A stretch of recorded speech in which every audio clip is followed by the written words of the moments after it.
from the Pathway Studios in Johnston proper. You are live from the Path.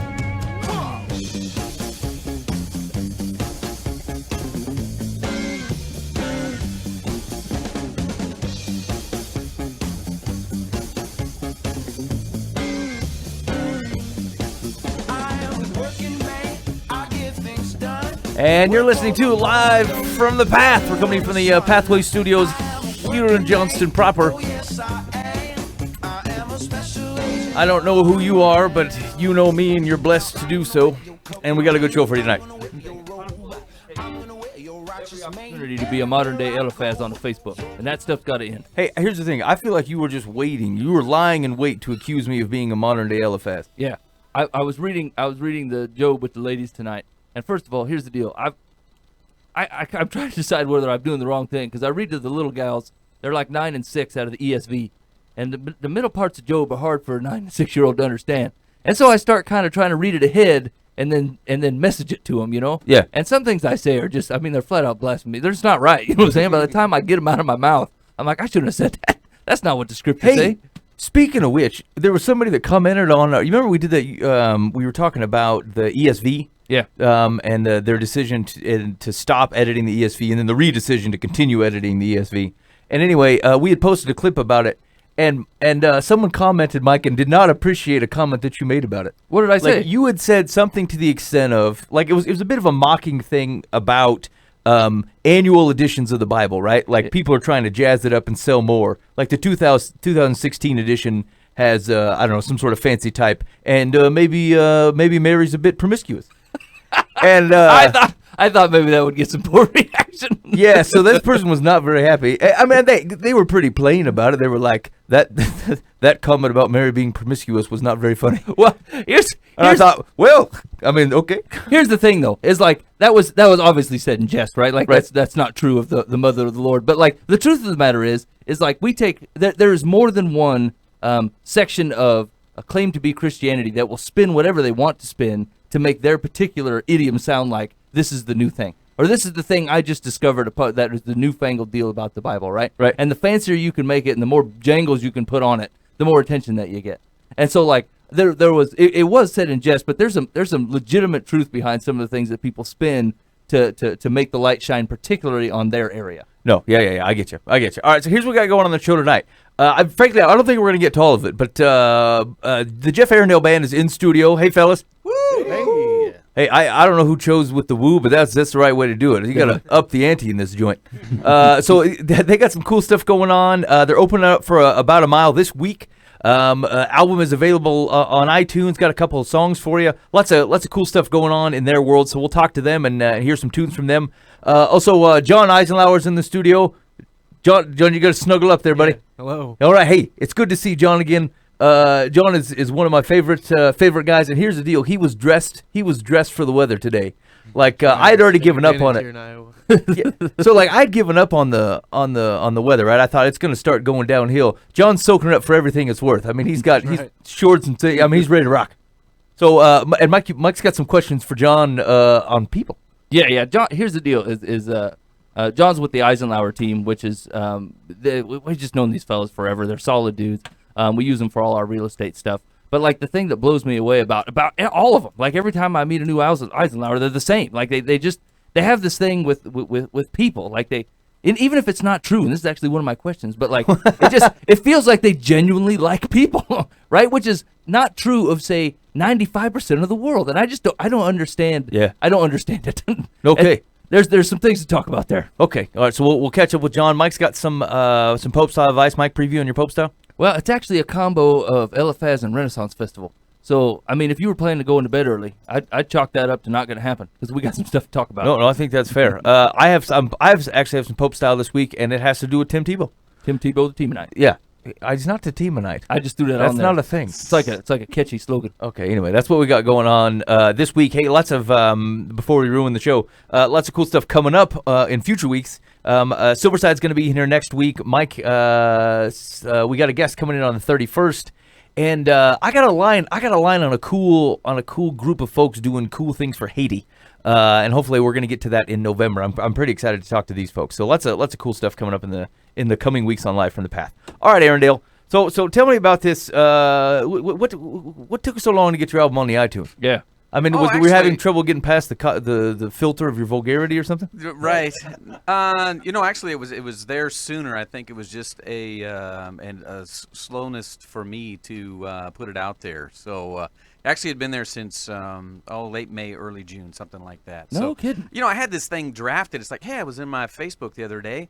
It's like, I never published that, so I published it. Boom. So we're on iTunes. So. Okay. So if you're interested in a marketing position in care of Jeff Arrandale, somewhere in Norwalk, he could use the help. Executive in charge of Hit Publish. So you can pick up the album just about anywhere decent tunes are sold, right? Like Correct. Amazon, iTunes, CD Correct. Baby, all that kind of stuff. Oh yeah. Mm-hmm. Okay, sweet. Now what has been the reaction to the album? I think good. It's not been bad. Hey, when Arrandale leaves the room, will someone tell me the truth? Yeah. Okay. No, I think it's good. A lot of these songs have been around for several years. We've been performing them for several years, and so I think people are glad to see them in recorded fashion and be able to put them in their car or on their iTunes or whatever. And yeah, so you've obviously so you played these tunes for a while. You finally got them down. Is there anything like after you got out of the studio that it turned out different than you expected or better than you expected? I think one of the songs, Almighty, when we were down in the studio down south, the tempo is different, the feel is different. We kind of do it more rock, straightforward. It was more, not country-ish, but it just had a different feel to it, Almighty. But still good, and still got a great message and in the words and that sort of thing. It's about Jesus and how holy God is and that sort of thing, so... Sweet. Do you always feel like when you go in a studio, like because of what is there, like you're like, hey man, we should put some spoons in here. Or, oh yeah. Did any of y'all play the mandolin? Or does someone know how to play that big whoop-de organ over there? We should put that whoop-de organ in. Yeah. Oh yeah. There's all kinds of that sort of thing, and the musicians down there too are incredible and capable of doing that. They like, hey, I got an idea. Hey, I got an idea. Hey, I got an idea, and they've got 128 tracks or whatever on that, so they put it all down and then it's mixed later. So boy, that's and so they don't. It's not done like a live or let's see, a studio recording of a live performance. It's like a tracked kind of thing where they it's just both. Yeah. It's a live recording. The ones that I've done, it's a live recording, and then they'll go back and freshen it up or put it in a different part or lead organ. Or the whoop-de organ. Yeah. It's like Photoshop for music, is what you're saying. Then he comes back and plays with us. Yeah. It says, what do you mean y'all don't play the whoop-de organ? We got to get us a whoop-de organ. What's constantly disappointing me with his lack of whoop-de organ. All right, well, let's do some tunes here. Arrandale, what do you want to play for us? We're going to do Be Alert. I don't know if we've done this before. It's an old one that it's written about, we need to be alert because Satan's always on the prowl, right, guys? Yeah, let's do Be Alert. 1, 2, 1, 2.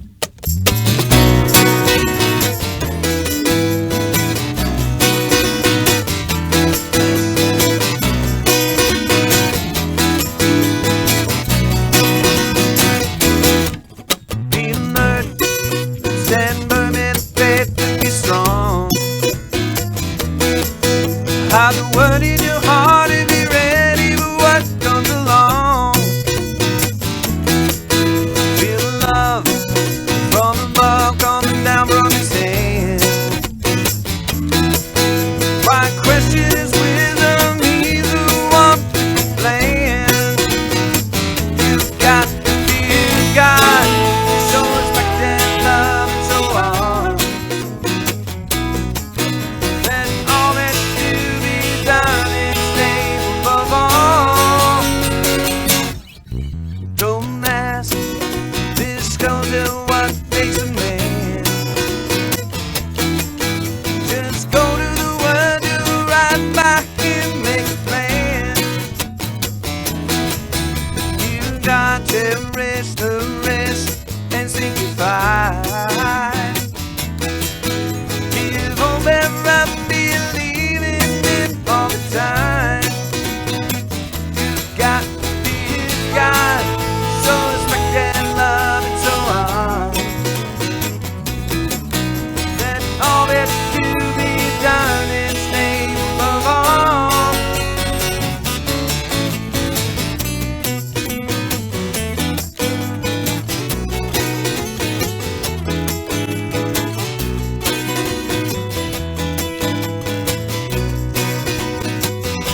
to enough.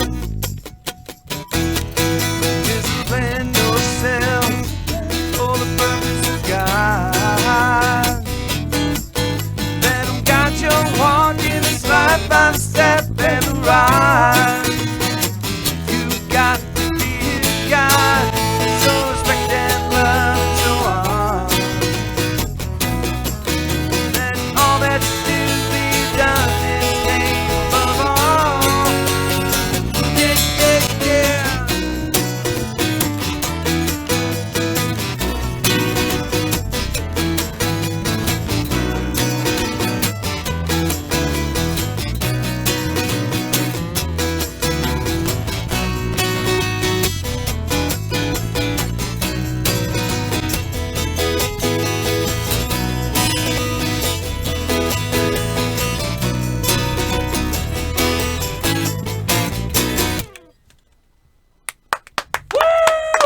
Good job.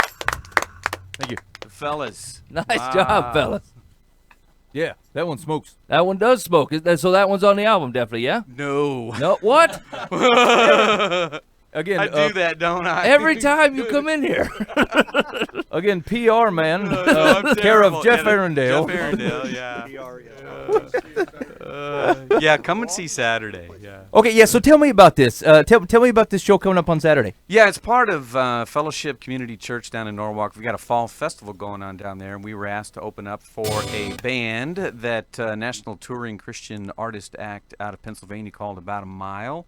And so that is Saturday from 4:30 until 9. The doors actually open. We're on 5:15 to 6, and then About a Mile is on at 6:30. So they were at Connection Fest 2 years ago and put on a really good show, and so we're anxious to see them again. And you know, one of the things too about them is they're not about glitz and show and doing it for themselves. It's for the right reason. They understand the need to get the gospel out and to join in God's mission to disciple all people. So looking forward to that. So they're in the midst of a tour right now. They've got a new record coming out soon, and yeah, we're excited to see them. So there's two bands at the festival? Correct. Excellent. And you're so that just real quick, so you're catching all the details here. It's October 22nd at Fellowship Community Church, 224 North Avenue. There we go. Or you can go to my Facebook too as well. Facebook. Do you have an event out there? Something people can be like, yeah, I'm going. Yeah, it's more like a whole weekend. I don't know if we're doing anything other than the concert on Saturday night, from what I understand. But Sunday morning, it's typical service, but we're going to do some fall-like games. I don't know. They're going to bob for apples or launch pumpkins or pumpkin launch. Eh? I don't know. I've seen, yeah. Somebody's going to go. Yeah, you're up. Sign me up for that. Yeah, people find it like Jesus. Yeah, people are doing what I want. want. Oh yeah, the turkey drop. But no, we do that at Thanksgiving. So. Oh, there's a chili contest on Sunday. Is anybody entering in the chili contest from the Jeff Arrandale band? Oh, right here, Mr. Hennessy. Hennessy's in. Is it? He can't answer, but ask him if it's a hot one. Is it a hot one? Yes. It is a hot one. Hey man, there was a suspicious eyebrow raised in there, which I think means, oh yeah. No, wait, I was talking about the chili, Hennessy. Not whatever outfit or whatever you're going to put on at the chili cook-off. Is it a chili eating contest? Hey man. No, it's a recipe. It's a cook-off. Oh, yeah. man. Wait, that's just a mockery. Like you don't get to eat the chili? No, you do get to eat it. Oh, okay. It's like a cook-off plus feed. Okay, so I did a chili contest once, part of a Chamber of Commerce thing in Atlantic, and all these like real life chefs were there, and me. Yeah. Yeah, I didn't win. Oh, I'm It was sorry, hot Dad. though. It was hot. Yeah.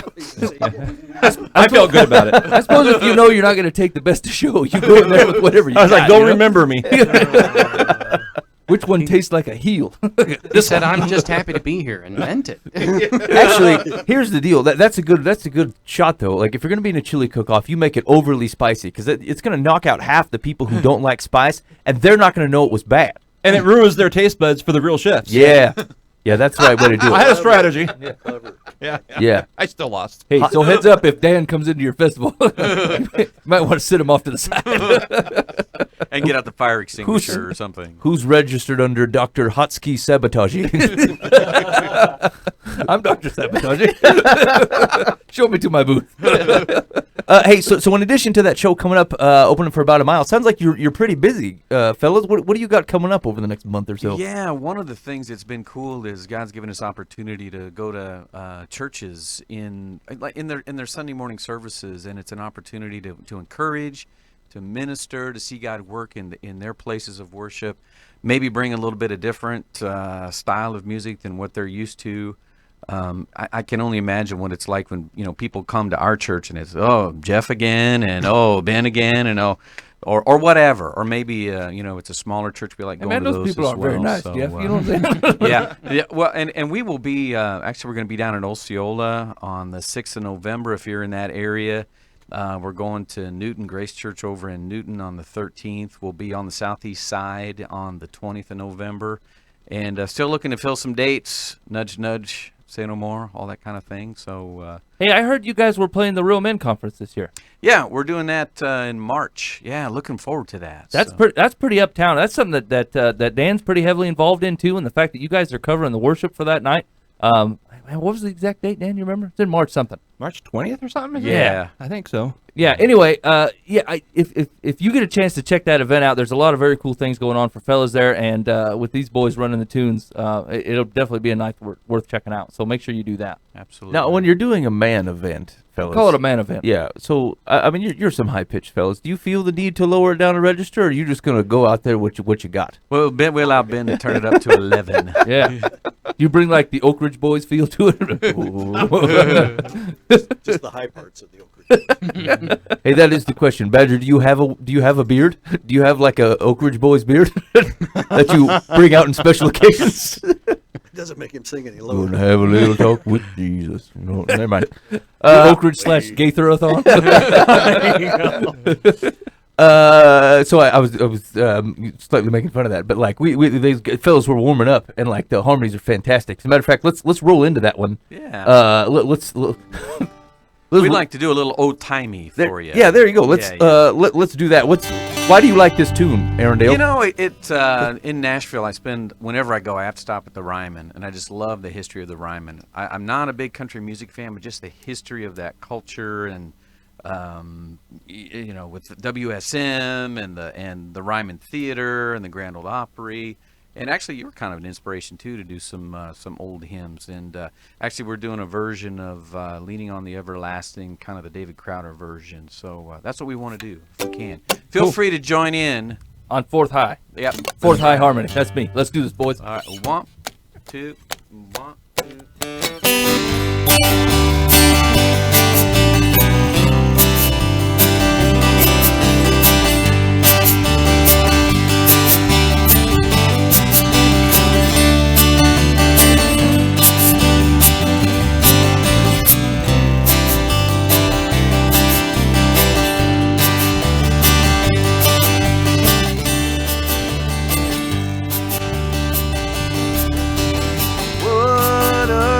Fellowship, what a joy divine, leaning on the everlasting arms. What a blessedness, what a peace is mine, leaning on the everlasting arms. Oh, I'm leaning as I'm leaning, safe and secure from all alarms. Oh, I'm leaning as I'm leaning, leaning on the everlasting arms. Oh, how sweet to walk in the pilgrim's way, leaning on the everlasting arms.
secure from all along. Oh, I'll lean,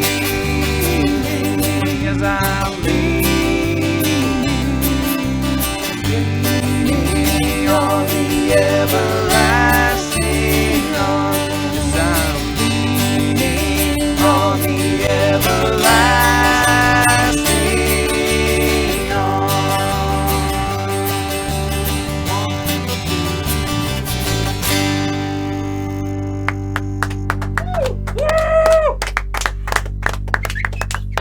Nice job, fellas. That was beautiful. Yeah, it was. That was beautiful. That's not on the album either. Promoting an album. I didn't play it. Arrandale. I know. Here's the deal. You're just going to have to go over to people's houses individually. You've done this. Man, I don't know what it is. Like over the last, I don't know, maybe 3 or 4 years, it's like one of the things that I don't know, thirst for in music is vocal harmony. Yeah. Right? Like I've heard a lot of good musicians, right? I've heard a lot of people that play their instrument well, but like hearing well done harmony is just beautiful. Bravo, And these guys. Phil's nailed it. It Yeah, you was did. great. It was That's great. Jason and Matt Wetzel. Everybody, That can we female, give it up I for mean, those Jason. Here's the deal. I tried to do it off to the side, and yeah, I couldn't get close enough to the microphone. You guys did it way too good. I was gonna ruin it. All right, so if you want to learn more about the Jeff Arrandale Band, you can go on Facebook. You want to look for Jeff Arrandale Music Ministry is the Facebook location. And do you still maintain a website? Yep, it's still there, jeffarrandale.com. It's information will be there as well. Sweet. And so you can hook up with the tunes, like I said, Amazon, iTunes, CD Baby, and certainly at the show. You can. They're open up for about a mile this week, and then looks like they might even be floating by your area, say Osceola, and you can go hit that up. Yeah. So big thanks as always for Jeff Arrandale and the fellas for coming into the show, guys. Thank you so much for coming in. Always appreciate Thanks it. for having us. We appreciate it. We're going to take a quick, 1 to 2 minute break to give the fellas a chance to get on out of here and get home to their families, and then we will be right back with you. Thanks for hanging out with us. Please stand by. You've been listening to Live from the Path.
All right, welcome back. You've been listening to Live from the Path. Now that those fellas are gone, I think we can do, I don't know, what is a quality rendition of Leaning on the Everlasting Arms. Ready? Yeah.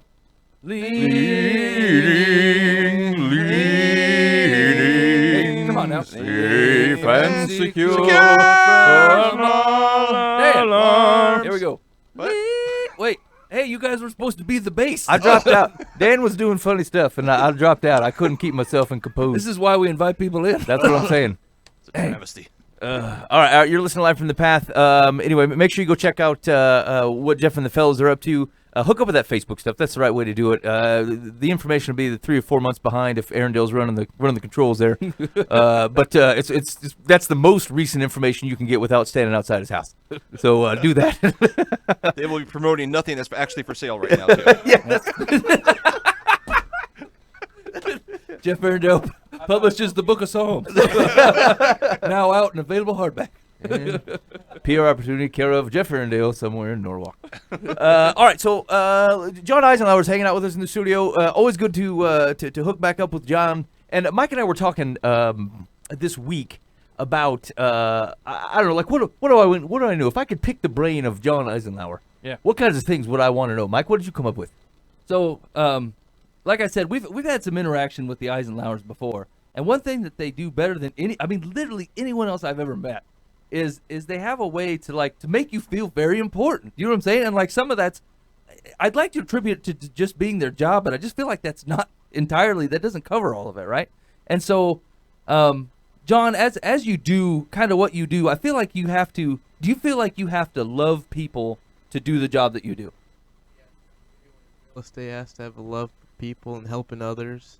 It's a career where you're around people, you're all day talking to them, interacting with them, meeting new people, building relationships so yeah, you definitely had to love people to be in this industry. I mean, especially because you're meeting them completely off normal schedule, right? Like everyone is available to say, look at a house or talk about selling a house after work already, or most of the weekend that they're trying to take up that time.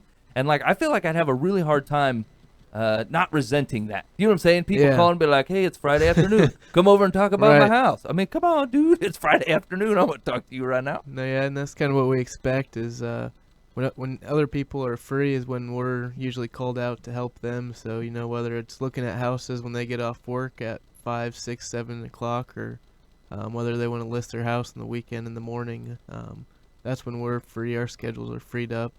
We'll get all our paperwork done in the mornings and during the week. That way we're free to be able to do all of that. And part of that is our team aspect, being able to be free for all of our clients. We've got 3 licensed agents where your traditional realtor is just one person. So Yeah. kind of enables us also to reach out to a little broader audience doing that. Sure. So, like, personally, do you feel like you have to work at that? Like, do you have to work to keep a good attitude about that? Do you have to work to, I don't know, I can't deal with people like an Eisenlauer can, right? Like, And there's no doubt that selling or buying a house is an extremely stressful deal for most people who don't go through it very often, So, I mean, that has to sometimes bring out the harder to get along with out of people, Yeah, they say it's one of the top 3 stressful things you go through in life, like behind getting married, buying a house, buying a house, beating up in a that spouse 3, or something like that. beating a murder rap. But, yeah, there's definitely a lot of man. stressful situations in there, but it's also a rewarding job because, when you find that right house for the person, you get to see the joy it brings their family, and a lot of times that's what their cousins are there, who knows, they'll have their kids there, they're always putting their 2 cents. Yeah, see, that's the part that would drive of the top 2 commandments that God hands out. One is love God with all your heart, and the second one is love people. Do you feel like God has designed certain people to just, that's just what they do. They interact with people the way, like in a facility, the way that you do, and like there are other people that just aren't quite built or try to get themselves centered out. Yeah, I think God's definitely given some people more ability to be around people and keep a joyful heart around them. Yeah. I don't On straight honesty and integrity and not a bunch of weird flashy stuff that I don't understand. And so it was very cool. And so John, you're with the Eisenlauer team, correct? If they you got a you guys got a website or something? Yeah, it's just www.eisenlauerteam.com. Is your face on it? I'm sure it is somewhere Is on it there. pretty Yeah. big? Is it pretty big? Yeah, it's pretty big, isn't it? I'm sure. Yeah. Sometimes I see like a van with a realtor guy's face on it. I'm like, that's probably too big. Yeah. Yeah. Luckily my face didn't make that van. Is that? I mean, do you have to sell a number of houses to do that? Like when Yeah, you I get think house so, after 700, 10 years. you get on the van. Yeah. Hey, so that's not van quality work, John. No, not yet. Do you think they'll just like get a fathead printed out and like plaster you on the side of the van, or they get the whole van repainted? Yeah. Hopefully let's get it repainted. Yeah. We gotta make that status. Yeah, you got to be legit. Yeah. Like if you see like a fathead, you're talking about those things that stick on the walls, right? Yeah. Yeah. So like if one got on there without repainting the van, it's because John ordered one prematurely and stuck it on there in the night. And wrote with the marker, and John. That'd be awesome. That'd be good advertisement. You can go to eisenlauerteam.com. And John, if they wanted to call you directly, what would they call? You can reach me at 515-783-4837. 515-783-4837. And is it still a good time, John? Is it still a good time to get in? If you could still reach me. Here's the deal. I've been noticing around my neighborhood. I mean, I live in Bondu. I mean, you can't keep a house on the market for just like 3 days. The thing is sold. Yeah, Stuff is just flying off the shelf. Yeah, it's the time to sell right now still. All summer it's been like that. It hasn't slowed down too much, so if you're thinking of selling, still the right time. Does the economy worry you, John? Are you a guy that's like, hey, man, careful, things are going to teeter over the edge, or do you have an opinion on that? Try not to think about it too much, you know. I feel the same way. There's not much I can do to affect it, so. No, it's true, and I suppose your gig is to help. If a guy wants to buy a house, he wants to buy a house. Yeah. Like, what good does it do to you to call the world fallen? Well, yeah, that's a good call. It's a fallen world, buddy. No reason to buy this place. See, John knows how to deal with people. Someone say, man, hey, I was thinking about buying my house. I'm like, it's a bad idea. Do you ever run across people that they insist on buying a house that you're like, man, this is not a good idea? Yeah. We definitely have those thoughts, but we let them decide ultimately. Yeah. That's really unfair because people like me need to be torn back from the edge somehow, you know? I'll see like an old 16th century Victorian that has like $150,000 worth of work needed just to walk in the door, and it's like it's $2,000. I should buy this, right, Bob? Yeah. I'll ask John. I don't need to talk to you. Someone can let me buy this thing. John's the grease man. I love it. Yeah, I think that's a good idea, Mike. Yeah, thanks. All right. Well, definitely. If you're in the market to buy, sell, probably both, right? People usually doing both at the same time. John's your man. Give him a buzz. Go to eisenlauerteam.com, and there's a place where you can submit. Like if you want to have him look at something, you can just email it over to him. There's like a contact area. And so, I agree. And this came up all the time when we used to talk about it on the show, but like, always had great experiences. And like, we've had a couple times where my family's been looking at buying a house, and it didn't work out either time. And we took up a lot of time looking at a lot of different places, and like, always gracious, always very willing to come out with. In fact, there was a bargain property just outside of Altoona that we wanted to land. Yeah, that was a lot of fun. Yeah, John put some work into it. It didn't work out, but like, I mean, it was fun. Like, if you thought you could snag that thing, it would have been cool. But anyway, always great interaction, and always glad to have John pop in the studio. Yeah, good time to be here. All right, so John's hanging around for the rest of the gig in case we need his advice on some stuff. Yeah, it sounds like a good idea. Okay. Yeah. I tell you what, Mike, I'm going to hold my Pope style for next week. Okay. Because I want to I want to check out whether it's good advice. I need to be working on this. The Pope style advice is for me, and I'm working on it this week, and so I'd like to be able to like report back on it next week. So maybe I'm gonna hold my Pope style for next week. Okay. What do you got? So wait, what was this? Eliphaz? Well, and the Ren Fair. Yeah, hold on. Here's the deal. Eliphaz. I was at the local bar, and me and some friends were hanging out, and they were there too long. And they automatically thought that I was like, after drinking so much, they thought, I believe this man is the Pope. And I said, no, that's not the deal, you know. But then they followed me to my home, and they said, Mike, Pope, give us advice so we may go out into the world. And I thought, well, I'm going to have to do something to get rid of these boys. And so generally Pope-style advice is something that both applies to me and means something to my life, but can also be given out to the masses to take forward into the world that they live in. And so I actually had a really interesting week of oddball things that hit me, that it kind of blew me away in perspectives that I didn't quite understand. So me and a lady went out to it was our anniversary this weekend, and so we went for a trip down to Kansas City, and we went to the Renaissance Fair. Yeah.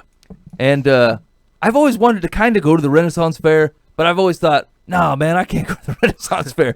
They're gonna irritate me, you know. Like I'll walk in there and they'll be like, "Ye ho," you know, speak of the language, you know. I'm like, I don't want to do that, you know. Like they're gonna put me on the spot, and I don't want to do it. And it's gonna make me angry, and so we've never gone. And so this weekend, my wife planned it all. It was a big surprise or whatever, and we went down, and we got walking around the place, and what I really noticed that it put me to shame is it doesn't matter what you look like, talk like, or act like. No one will make fun of you at the Renaissance Fair. You know what I'm saying? Like there is a guy dressed as a pirate. Yeah. A joker right behind him, a guy that looks like he's from the Harry Potter, and then an elf And they're all just walking in a team, and then some guy in that weird pelican mask from the Mad magazine. Oh, yeah, that's weird. He was kind of creepy, to be honest with you. Like, he never took off the mask. He was just walking around with a cane and a big robe and that pelican mask. And I saw him like are you 5 meaning times. penguin? Yeah. Penguin, not pelican. No, it's the same animal. No, it's a different animal. Go continue. All right, they start with a P and they're Arctic birds. In either case, this man didn't say anything. He kind of put the wheelies on me. I wasn't a big fan of him. Yeah. But, like, in either case, like, I looked at this group, and there probably had been 5,000 or 6,000 people here walking around this thing, and I thought, it doesn't matter what you came in looking like, nobody would make fun of you here. Like, there is no seat of superiority anywhere in this place. Unless like the elves, maybe the elves interfight. I'm not sure. Like I look more like a real elf than you or something. No, yeah, definitely. But like, I mean, there was that archer from the Lord of the Rings was there. Gandalf was hanging about, and then some guy in just like a straight up weird dog costume would come rolling by. And I thought no one looked at anybody with any type of judgment. You never heard anybody laughing at another guy, but like, look at that guy, he shouldn't be wearing that. And I thought this puts the Jesus community to shame. Like they don't hold the same morals as we do. They're as the thing that they're celebrating, it's not what we celebrate. We celebrate the joy and freedom in Christ, right? But like as far as this as the number 2 on the list of loving people, these guys they're nailing it. They're nailing it well in a completely diverse group of folks, and they're like, yeah, you're all welcome here. This is cool, And so like it was kind of cool to see like a place where there was just not any inter-judgment going on. Not so much saying that like our churches are terrible about that, but like I almost felt like it's a lesson we could somehow learn from the Renaissance Fair. Like they just look around and they're like, yep, I'm just glad that you're here. And I don't know, I thought that was it was very cool. And like I didn't get, although I did have one of them gypsy ladies try to bless something that I bought, and I had to put a stop to that because I don't dig on that. That's not for me, But wait, what did you buy? I bought the ladies a scarf jangle. What is that when you say jangle? What is that? You tie it on your waist, and then it's got real pretty jangles on it, you can shake it and it makes jingly noises. Why did you say scarf though? It's because the jangles are on. They're sewn to a scarf. It's a belt. That's not really a belt, really. It's like a Dolly Parton belt. Nah, it's like a half. It's like a half skirt, but it's not meant to be worn as like the primary clothing. Why would someone bless that? I have no idea. I mean, we were halfway out the store, and she's like, "Can I bless those?" And I'm like, "No, that's all right." You're like, "You can just take my $6 or whatever. We'll just end it there." I didn't realize these jangles came with a promise. So that was kind of weird. I'd be kind of interested in what she'd say. May they jangle. May they jangle for you to the moon and back. I don't know. I caught her doing it to the guys behind me or something. They're like, "May these bring you peace to your home," or whatever. I'm like, "You're asking a lot out of butt jangles, I mean, I feel like Jesus handled most of that. And I don't think he can be easily replaced by a scarf with bells on it. But your call. That's your call. Huh. So anyway, that was a pretty cool experience. And I don't even know. Do I have Pope style advice there? No, I don't even know if I have it. Really, it was trying to get in an area like, because we have to couple both together, right? Like we have to love God first and love people as well. And like if you fall in just the number 2 crowd, you're not really actually doing them any favors. You know what I'm saying? Like if you just love people and then support everything that they do, that's not a position in which they get to know the Creator, which is kind of the ultimate goal and where the source of all that stuff comes from anyway.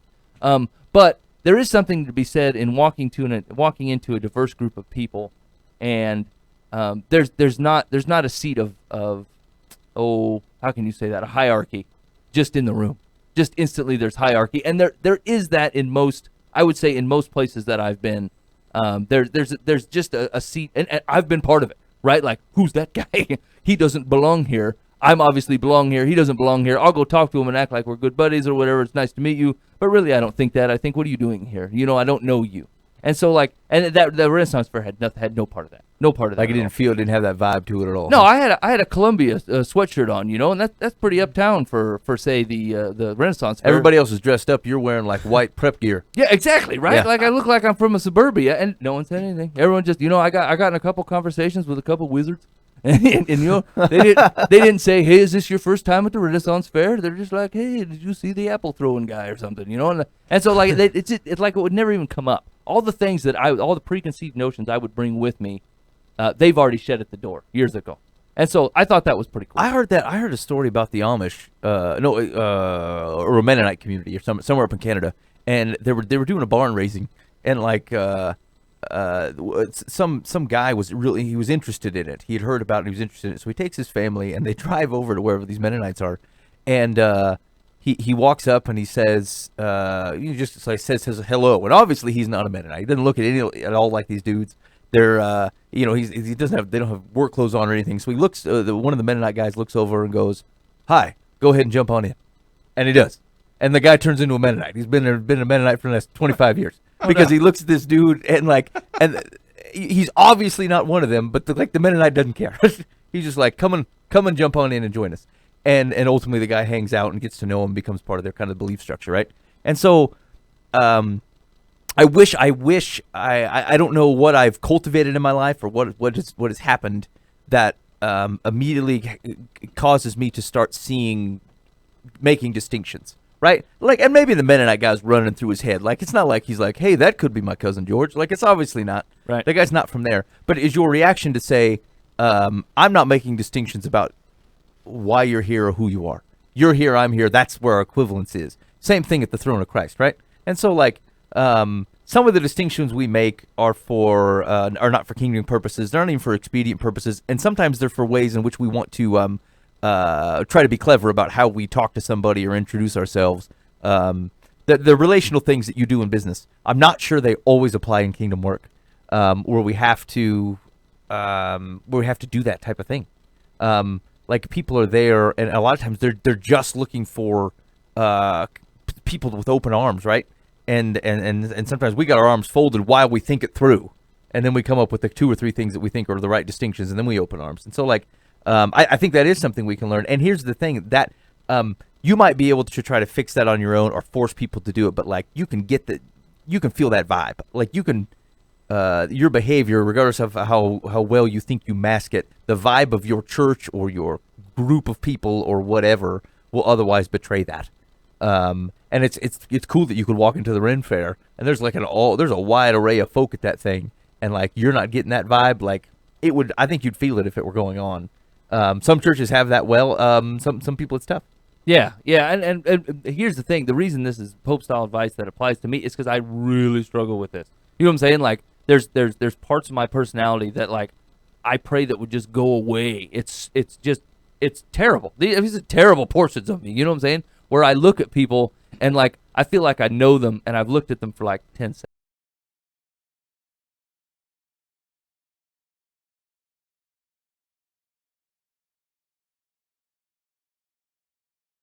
You know what I'm saying? Like, I can guess their cultural background, what kind of jerk they are, and blah, blah, blah, blah, blah. And, like, I know every bit of that is not the way that God's kingdom spreads around, you know? But, like, it's already happened. I've already done it. And, so, like, it's something that, like, when you're around, folks like that, it's like, I don't know how you do this so effortlessly. And frankly, I roll the Eisenlauers in with these Ren Fair folks. You know what I'm saying? Like, I flat out don't understand how you do this so effortlessly. You know, where like usually people can see right through phony love. You know what I'm saying? Phony likability. And like, I don't get that vibe from the Eisenlauers, and I don't get that vibe from the Ren Fair. I feel like that. Yeah, you guys are cool here. You know, it's no problem. I realize that you're wearing that Columbia jacket. That's kind of lame, but like, we're still buddies, and there's nothing that's gonna stop us from being buddies. We don't care where you parked your yacht. Come on in. Yeah, I see you brought the town and country. Woohoo! All right, get off the lawn. Yeah. Why don't you take off? Okay. All right, off the lawn. Pope-style advice via Mike. All right, people need help. We got just a little bit of time, Mike. What do you got? Well, I mean, I wasn't quite right. Okay, I'll give you a heads up on my Pope-style for next week. So, Tim Tebow was after me this week. And he seems like a nice guy, but I mean, he was after me. And it wasn't, the odd part was, it wasn't because he's a Christian. It wasn't because he's talented. It wasn't because he seems like an overall nice guy. It is because beyond comprehension to me, the man seems ready and available to put himself in situations that I think are none of my business. And that was convicting to me, because what I think it showed me was there's a distinction between what I feel like is my business and what I know to be the business of Jesus. And those two things are separated a lot. And it comes back to some of the stuff that Mike was talking about on how I deal with people. How it may be awkward to put yourself in a situation, how I think that people don't want you to insert yourself in a situation. Basically places where I'm like, other people got this under control. This is not my business. And I think more of it is my business because it's God's business than I think. And so that's Tim Tebow's after me this week, and I'll talk about that next week. I'm trying to look at things differently through those lenses, and I'll tell you the full story and my reaction to it next week on Ben's Pope Style. Excellent. Dear Life from the Path, my boyfriend, quotes Fred, and I have been together for 10 years, during 5 of which we have been engaged, although there has been no talk of actually setting a date. That doesn't bother me because I am very unhappy in our relationship now. I took a turn. Fred hasn't worked in 3 years. I have been supporting him all this time, and I'm losing my mind. I'm doing everything I can, and I'm beyond stressed. I can't talk to him about it because he doesn't want to talk. I send out his resume, and he doesn't return any calls to the places that call him. I am 32, and I feel like I am in a rut. What should I do? Well, I'd like to know. He's depressed. He sounds clinically depressed. Yeah. What's going on in his life? What caused that? What's? I mean, Do you want to assume that he's around the same age as her? She's 32. guessing. Been together for 10 years. Last 5's been poor. I mean, is there a career choice he made that he didn't like? I mean, is he not doing what he was trained to do? Something's happened in his life that is messing him up. Yeah. And hey, they're not married. She needs to get out. Yeah, I mean, you're Depress him more, but you're in the prime of your working time, bro. you Yeah. know, like, I mean, I don't see any evidence to support that, like, an accident happened, or, I don't know what else could explain why you don't think that you have to go to work. But I mean, you're 20. Let's say you're 27 when you proposed engagement, and you ain't worked since you were 29. I mean, this is where people start to make some money and get their family set up, and that's just kind of where all that starts to roll in. And you have dumped every bit of that on your lady. And yeah, I mean, if we're just giving advice to the gal, you're flat out dating the wrong man. And here's the deal, like, he may have been the right man when you met him, but he's not holding up his end of the bargain. You want to commit to a lifetime of doing this. she needs to give him an ultimatum. Get help, find out what's going on, or get out. I mean, there's no continuing what they're doing. Yeah. You have to see progress one way or the other. Yeah. Yeah, so our advice to her is be his motivation to start making some changes and help him with that. Like, she didn't state what she's doing about it, but like obviously he's in a spot where things are not progressing on his own, and like he may not be seeing the situation accurately. Right? If you think that you can continue to act like that for 20 years and sustain a relationship on a woman you made a promise to and then are not fulfilling, you are mistaken. And it is not harsh to clarify that position so that he's aware of what the actual circumstance. Because it's a blindness to what the truth is more than it is his malfeasance, right? Like he's probably he's not taking everything in, and so like once you kind of share that, then you have the ability to say, look, I'm not going anywhere if you're going somewhere. So let's work on this together. If he's like, no, I'm not going to, and then he's not taking in reality, and she's not going to be able to do much about it. Yeah, he does not have the ability to follow through on the relationship, on the engagement, on work, on anything. So yeah, is it a mental issue that he needs help with, or is he just flawed? And she needs to find out, and he needs to find out. Yeah. Okay, Secular says, why are you sending out his resume? By now it should be clear to you that Fred has no intention of getting a job. Why should he? He has a good deal the way things are. Now here's the deal, though, is she says that, but like most people don't feel that way. Most people don't feel like that's a good deal, that like you're living off the back of your girlfriend. But she doesn't even seem resentful in the letter. No. I mean, she brings it up as a fact, but it's not like he's a big jerk. I mean, she's not happy, but yeah, she doesn't seem to emphasize that, I didn't think. No, and it actually, the thing that strikes me as being odd about the whole deal is, like, obviously she's well aware that his behavior is not acceptable, right? Yeah. And so, like, really, your option is, if you have not brought this up as frank as you brought it up here, you owe him that, right? You're 10 years into this thing. Say, listen, I can't honestly expect to live a life with you this way.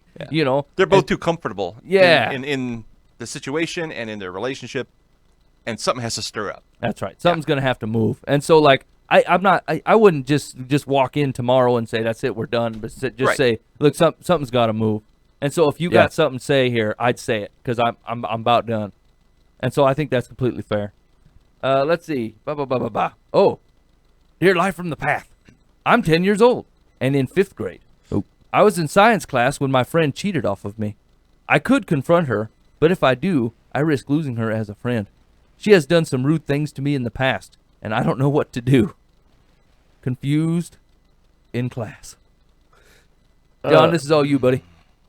What is the advice? Yeah, I would say you probably have to talk to her about it, go to her and confront her. Yeah. Yeah, straight up to her, not to the teacher or nothing. Well, I think, you'd start there. Yeah, but I'd say, I would agree. I'd start with her. And then try to get her to help her to do the right thing. And then if she doesn't, Ben, she's done rude things in the past. No, I understand. Here's the thing. He's complicit in this action. He permitted it. Yeah. So here's the thing. He doesn't even need to. He doesn't necessarily have to rat her out. I don't know that that's necessary, but he does need to. He needs to rat himself out, right? I think he needs to cop to it. And he needs to make sure that this person knows, oh, that won't happen again. Yeah. I will take measures to make sure you can't cheat off me again. I know what you did. Yeah. He's going to get a folder that's called the Louisa blocker. And he's going to hold it up. I mean, just hear me out on this. Okay. We always applaud the person that gets things done. And this person has found a way to get things done by looking at someone else's paper. Yeah. I mean, if you move that into adult life, I mean, is this really all that bad? People say it's against the rules, Mike. What? Regardless of whether you're moving moral ground it's against the rules of the classroom. Listen to me, Ben. It is making her weak. Listen to me, Ben. Okay, I'm with you. Hold on, Dan. Listen to me as well. So people say things like, Mike, here's a trivia question. What is the capital of China? And is it more impressive that I looked it up in the encyclopedia or I knew it off the top of my head? Top of my head, definitely. Top of my head's pretty impressive, right? Yeah. So, but you can't possibly know everything off the top of your head. That's why you stink at trivia. So the person that is useful in the world is the person that knows how to find information. And this guy knows how to find information from the kid in front of him. I feel like he has an excellent opportunity to be good at work.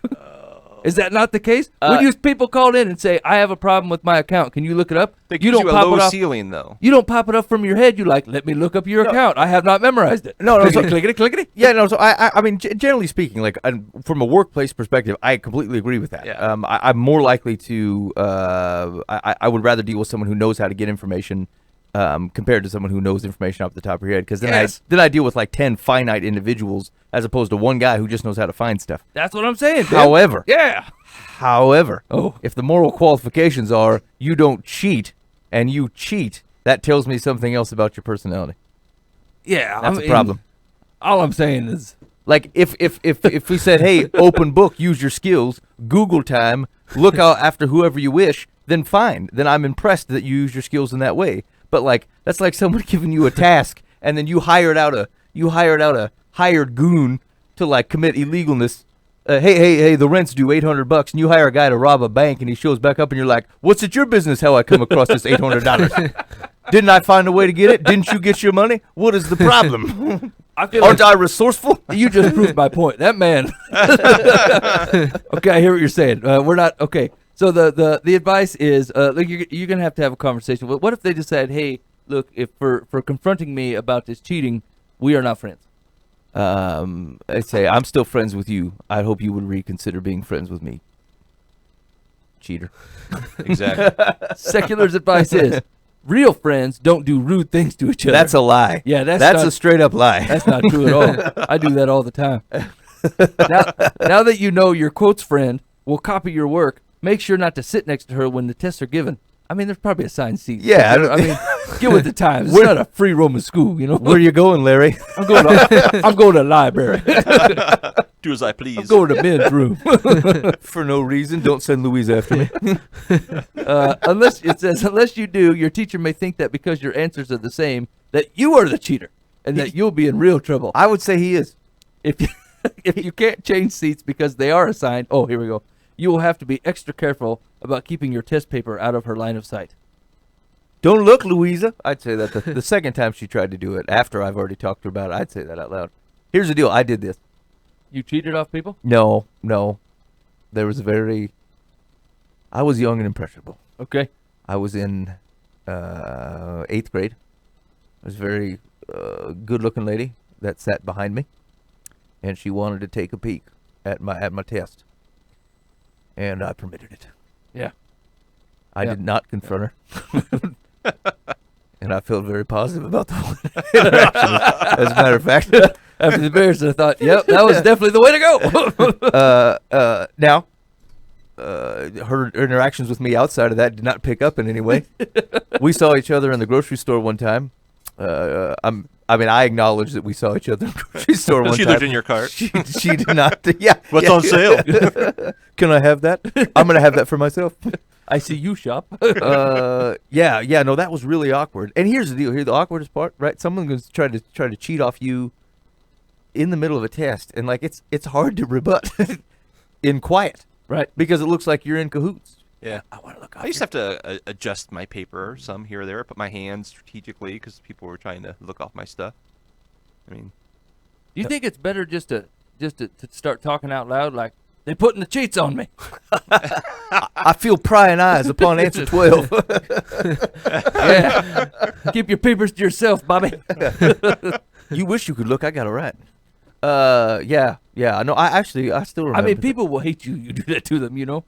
Yeah, but they're not your real friends, Mike, because they were rude. Yeah, but I have to deal with people all over the place that aren't my real friends. You know, I walk into the cashier at the Get and Go and start giving them the hard times. Just because they ain't my real friends doesn't mean I have to start causing trouble with them. I just want them to do my bidding. I know, but like that's you acquiescing. That's you. His blood be upon us and our children. You're just gonna go along with something that's going around because you don't want any trouble. I'm not saying you should let them cheat, but what is the right way out of that thing?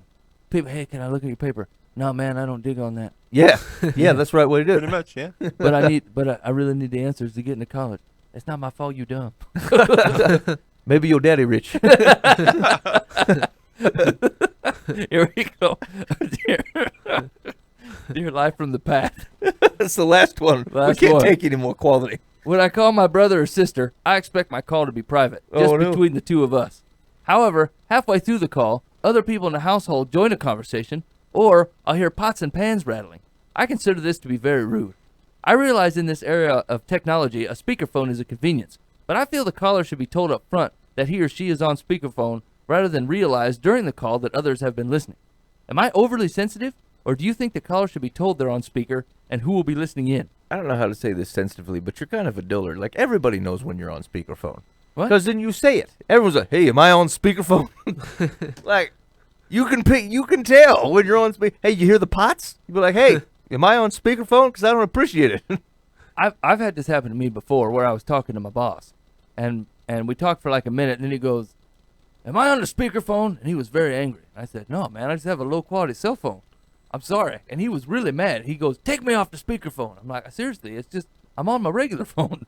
It's not like you're saying, you know, but like I've been put in more than one situation where, because you, like the way that you argue a point or the way you discuss something definitely changes based on who's in the room. Yeah. You know, like Dan and I have a way different conversation about, say, politics than me and the guy at the grocery store, you know, like it just, the conversation is different. And so if I'm arguing with Dan and Dan is on a speakerphone in the middle of aisle 7 and there's like 3 other dudes around, like I would probably not talk in the same way that I would talk if it was just him and I.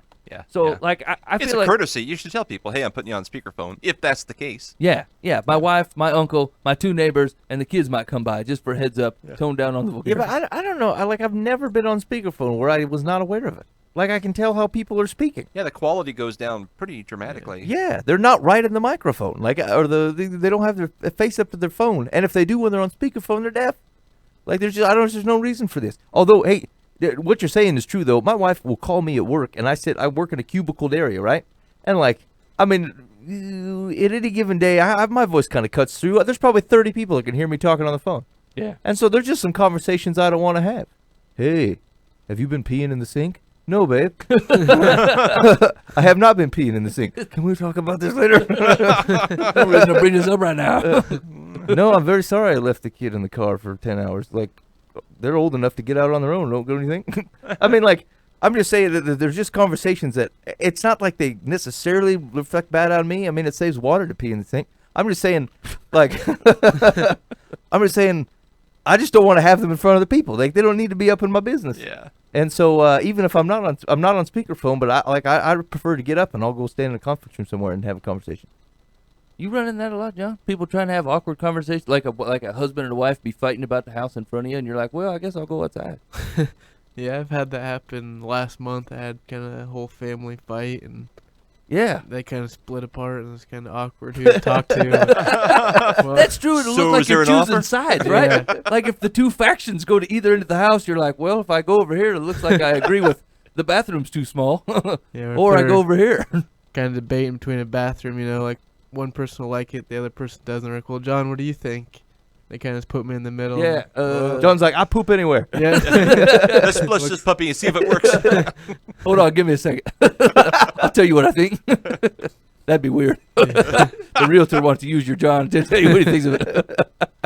Yeah, actually, I never thought of that. Like, you probably get in some real sticky situations. Like once again, when we're not around other people, me and my wife bicker back and forth like an old married couple. You know what I'm saying? Like, that's a stupid idea. We're not going to do that. Let's paint this wall. We're not going to paint that wall. That's dumb, And so, like, if you try to do that right in front of the realtor, they're like, well, what do you think? And, like, I could just sit there and go, you pick my wife's eye. That's got to be very, very awkward. Yeah. Again, that's why John deals with people and you don't. Yeah, no, that's exactly right. I think I would be like, oh, I got to take a phone call. And then I'd leave real quick. Yeah, pardon me while I put him on Yeah. speakerphone. Let's see. Secular says, you're not overly sensitive. However, because you know your siblings are in the habit of doing this, you should ask at the beginning of the phone call if you are being put on speaker. If the answer is yes, you can then suggest the person call you back when you can talk privately. I don't know if clanging pots is an indication of speakerphone. Like pots, I mean, some stuff carries. Yeah. Here's the thing: is like I actually sympathize with this man. I hate being put on speakerphone. No, yeah, I agree. I mean, I really hate it. Or I hate being conferenced in without me knowing about it. Like when I'm the third guy on the conference call, and they'll be like, "Hey, this is your boss," and I'm like, "Cool." And I conferenced in this guy. I'm like, Oh yeah, I get that at work. I don't answer phone calls from open conference room. And they know it. Like they try to, because there's like a group of people and sometimes executive types all in like a conference room somewhere, calling to talk to me about something. I'm like, no way, I'm not answering that phone call. No. That can't end positively. You're gonna have to send me an email. yeah. There was like, I got so and so from this one job you were at, and they're pretty upset. Like, you could have given me a heads up. I would have come up with a defense of some kind. Where you're like, this is your boss, the guy who decides how much money you make here, and then a customer that hates you right now. Yeah, we got Mike on speaker. Ah, come I'm on his side. All right, you want to listen to Live from the Path. Thanks for hanging out with us this week. If you need advice on something, shoot us an email, info@livefromthepath.org. And also head up the website, livefromthepath.org. You can watch past clips from the show, including clips from Jeff Arrandale and the fellas. And in fact, I'll try to get those musical clips up directly so you can enjoy the tunes from this evening. In the meantime, big thanks to Jeff and the fellas for coming in, and to John Eisenlauer for joining us in studio. Always good to have John. Yeah, thanks for having me. Go to eisenlauerteam.com in case you want to buy, sell, or poke around, or waste John's time. Or you can call John on his mobile at 515-783-4837. He's up until at least 11:08 on a Monday night. That's right. guaranteed.